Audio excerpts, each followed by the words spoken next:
Hello friends. आज हम बात करेंगे डिपेंडेंट ड्रॉप डाउन लिस्ट के बारे में। Dependent drop down list means जब कोई एक ड्रॉप डाउन लिस्ट किसी दूसरे ड्रॉप डाउन लिस्ट के ऊपर डिपेंड करता हो, that is called dependent drop down list. तो आइए सबसे पहले हम देखते हैं कि ये डिपेंडेंट ड्रॉप डाउन लिस्ट कैसे काम करता है। जैसा कि आप यहाँ देख पा रहे हैं, हमने एक एम्प्लॉय रिकॉर्ड्स का टेबल लिया हुआ है और इसमें कई सारे फील्ड्स डिफाइन किए हुए हैं। अब इसमें से कुछ ऐसे फील्ड्स हैं जो फ्री टू राइट है, मींस आप यहाँ पे कुछ भी राइट कर सकते हैं, लेकिन आगे हमने स्टेट और सिटी के फील्ड्स के लिए ड्रॉप डाउन लिस्ट क्रिएट किया हुआ है। अब जैसे आप यहाँ पे स्टेट में जाएंगे तो आपको कुछ सिलेक्टेड स्टेट्स के नेम दिखेंगे। आप इसमें से कोई भी एक फील्ड वैल्यू सेलेक्ट कर सकते हैं। जैसा कि मैंने इस स्टेट में से दिल्ली को सिलेक्ट किया। अब इसके लिए आप सिटी पे जब जाएंगे तो यहाँ पे दिल्ली के अंदर आने वाले सिटी जितने लिस्टेड हैं वो सारे आपको यहाँ पे दिखेंगे, जो हमने ड्रॉप डाउन में रखा हुआ है।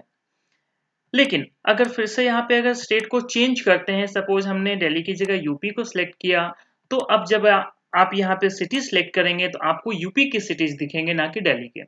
उसी तरह से अगर कल को आप यहाँ से किसी दूसरे स्टेट को सिलेक्ट करते हैं तो उसके अकॉर्डिंग आपका यहाँ पे सिटी चेंज हो जाएगा। दैट मीन्स कि ये जो सिटी का ड्रॉप डाउन लिस्ट है वो आपके स्टेट के ड्रॉप डाउन लिस्ट पर डिपेंड करता है। जैसे आप स्टेट के ड्रॉप डाउन लिस्ट को चेंज करेंगे उसके अकॉर्डिंग आपका सिटी का ड्रॉप डाउन लिस्ट चेंज होगा। तो इस सिटी के ड्रॉप डाउन लिस्ट को हम कहते हैं डिपेंडेंट ड्रॉप डाउन लिस्ट। तो है ना वेरी इंटरेस्टिंग। आइए आप जानते हैं किस ड्रॉप डाउन लिस्ट को कैसे क्रिएट करते हैं। तो सबसे पहले हमने यहाँ पे सारे स्टेट्स और उनके अंदर आने वाले सिटीज के लिस्ट का एक टेबल क्रिएट किया हुआ है। यहाँ पे मैंने कुछ सिलेक्टेड स्टेट्स के नेम ही राइट किए हुए हैं। आप यहाँ पे चाहें तो सारे स्टेट्स के नेम राइट कर सकते हैं और उसी तरह से उस स्टेट के अंदर आने वाले सारे सिटीज का एक टेबल क्रिएट कर सकते हैं। ठीक है, तो मैंने कुछ सिलेक्टेड स्टेट्स और उसके अंदर आने वाले सिटीज का ही लिस्ट क्रिएट किया हुआ है, एक टेबल बनाया हुआ है। अब सबसे पहले आप यहाँ से इस रेंज को देखें तो ये हमारे स्टेट का लिस्ट है। यहाँ पे हमने सारे स्टेट्स के नेम को डिफाइन किया हुआ है, तो इस रेंज का नेम हम डिफाइन कर देते हैं ताकि हम जब किसी दूसरे सीट से भी अगर ड्रॉप डाउन लिस्ट क्रिएट करते हैं तो मुझे वापस इस सीट पे आके इस रेंज को सिलेक्ट करने की जरूरत ना पड़े, ताकि मैं वहीं से उस नेम को टाइप करूं और इसको वहां से कॉल कर लूं। तो इसके लिए सबसे पहले आपको उस रेंज का नेम डिफाइन करना होता है। नेम डिफाइन अपने आप में एक अलग टॉपिक है, उस पर हम कभी लार्ज में डिटेल में डिस्कस करेंगे। अभी हम सिर्फ इस रेंज के नेम को डिफाइन करना है, तो हम सिंपली यहाँ से जाते हैं और इसके नेम को टाइप कर दिया। दैट मीन्स हमने यहाँ पे इसका नाम रखा स्टेट, तो ये स्टेट का नेम हो गया। अब उसी तरह से अगर हम बात करें तो ये वाला रेंज जो है ये सिटीज है, मीन्स ये दिल्ली का सिटी है। उसी तरह से ये यूपी का सिटी हो गया और ये हरियाणा और ये पंजाब का। तो इसी तरह से मैं इस रेंज का नाम दिल्ली, इसका यूपी, इसका हरियाणा और इसका पंजाब रख दूंगा। लेकिन अगर ये लार्ज डेटा रेंज है, मींस आपके सारे स्टेट्स के नेम आपके यहाँ पे डिफाइन किए हुए हैं, तो आपको इसको डिफाइन करने में, इसका नेम राइट करने में आपको टाइम लगेगा। तो यहाँ पे एक सिंपल सा टूल यूज करेंगे हम नेम रेंज का, जिससे कि अपने आप इंडिविजुअल कॉलम का नेम उसके टॉप हेडिंग के बेस पे टॉप हेडिंग के साथ डिफाइन हो जाएगा। तो सबसे पहले मैंने इस पूरे टेबल को सिलेक्ट किया, उसके बाद यहाँ से फॉर्मूला में गए।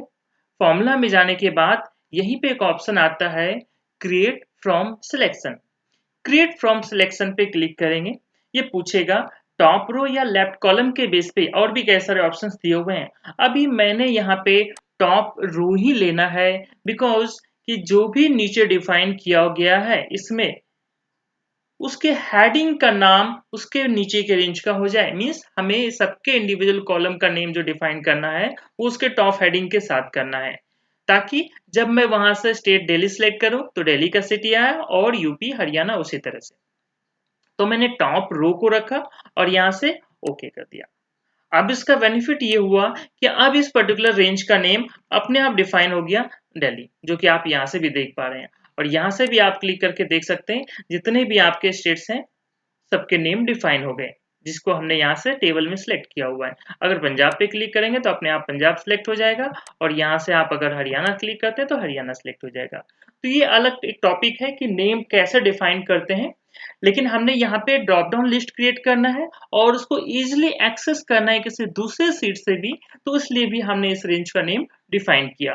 और जब हम डिपेंडेंट ड्रॉप डाउन लिस्ट की बात करते हैं तो उसके लिए ये डिफाइन नेम बहुत जरूरी हो जाता है ताकि आप उसी को कॉल कर सकें इजीली। अब यहाँ पे सबसे पहले मैं स्टेट का ड्रॉप डाउन लिस्ट क्रिएट करता हूँ। तो ड्रॉप डाउन लिस्ट कैसे क्रिएट करते हैं, उसके लिए सिंपल सा प्रोसेस है। सिलेक्ट किया सेल को या रेंज को, अब यहाँ से डेटा में गए, डेटा में जाने के बाद यहाँ से डेटा वैलिडेशन पे क्लिक किया। डेटा वैलिडेशन में मल्टीपल ऑप्शंस मिलेंगे। अब डेटा वैलिडेशन भी अपने आप में एक लास्ट टॉपिक है जिसमें से अभी हम सिर्फ लिस्ट की बात कर रहे हैं, तो इसलिए हमने यहाँ से लिस्ट को सिलेक्ट किया। अब लिस्ट में जाने के बाद यहाँ पे पूछेगा सोर्स, तो यहाँ पे मैंने आपको बताया था कि जिस पर्टिकुलर रेंज का आप लिस्ट क्रिएट करना चाहते हैं इक्वल टू के साथ उस रेंज को सिलेक्ट कीजिए। तो अब सिलेक्ट करने के लिए मुझे अगले सीट पे जाना होगा, लेकिन मैंने आपको वहीं पे बताया था कि आपने अगर उस रेंज का नेम डिफाइन कर रखा है तो आप यहाँ से उसको डायरेक्टली कॉल कर सकते हैं। तो हमने यहाँ पे किसका लिस्ट बनाना है, सबसे पहले स्टेट का। तो मैंने वहां पे स्टेट का नेम डिफाइन कर रखा है, तो मैंने लिखा equal to state then okay. अब आप क्या देखेंगे कि स्टेट्स में जितने भी नेम हमने डिफाइन कर रखे थे उन सबका यहाँ पे लिस्ट क्रिएट हो गया। तो ये हमारा कहलाता है सिंपल ड्रॉप डाउन लिस्ट। आप यहाँ से कोई भी एक आइटम सेलेक्ट कर सकते हैं। लेकिन इसके साथ साथ अब मुझे सिटी का भी लिस्ट क्रिएट करना है, तो सिटी का भी इसी प्रोसेस से कर सकते हैं। लेकिन यहाँ पे थोड़ा सा एक ट्रिक है कि मुझे इस सिटी के ड्रॉप डाउन को स्टेट के साथ लिंक करना है कि ताकि जैसे स्टेट चेंज हो सिटी भी चेंज हो। तो प्रोसेस, सबसे पहले सिटी के सेल को सिलेक्ट किया और यहाँ से फिर से हम डेटा वैलिडेशन में जाएंगे। डेटा वैलिडेशन में जाने के बाद यहाँ से आप इसके लिस्ट ऑप्शन को सिलेक्ट करेंगे। उसके बाद यहाँ पे सोर्स में जाके आप जिस पर्टिकुलर स्टेट का लिस्ट क्रिएट कर सिटी का लिस्ट क्रिएट करना चाहते हैं उसके स्टेट के नेम को राइट करेंगे, लेकिन वो फिर इंडिपेंडेंट लिस्ट हो जाएगा। जबकि मुझे इसको डिपेंडेंट लिस्ट बनाना है, मींस ये स्टेट के साथ अपने आप चेंज हो। तो उसके लिए एक सिंपल सा फंक्शन राइट करेंगे इन डायरेक्ट, उसके बाद ब्रैकेट ओपन करेंगे। अब इसको डायरेक्ट इसको रिलेट कराना है स्टेट के साथ, तो हमने स्टेट के सेल को सिलेक्ट किया और यहाँ से इसके ब्रैकेट को क्लोज कर दिया और उसके बाद यहाँ से ओके यस कर दीजिए। अब देखिए क्या होगा कि जैसे आप यहाँ से कोई भी स्टेट सिलेक्ट करते हैं उसके अकॉर्डिंग आपके सिटीज अपने आप अपडेट हो जाएंगे। अगर यहाँ से आपने सपोज पंजाब सिलेक्ट किया हुआ है तो पंजाब के ही लिस्ट यहाँ से अपडेट होंगे। अब इस तरह से आप किसी भी फील्ड, किसी भी आइटम का, किसी भी प्रोडक्ट कैटेगरी का या जो भी आपको लगे अपने टेबल के अकॉर्डिंग आप ड्रॉप डाउन लिस्ट क्रिएट कर सकते हैं। अगर आपको हमारा ये वीडियो पसंद आया हो तो प्लीज लाइक, शेयर और कमेंट करना ना भूलें और हमारे चैनल को भी सब्सक्राइब करें सो दैट कि आपको नेक्स्ट आने वाले वीडियो का अपडेट सबसे पहले मिल जाए। Thank you for watching this video.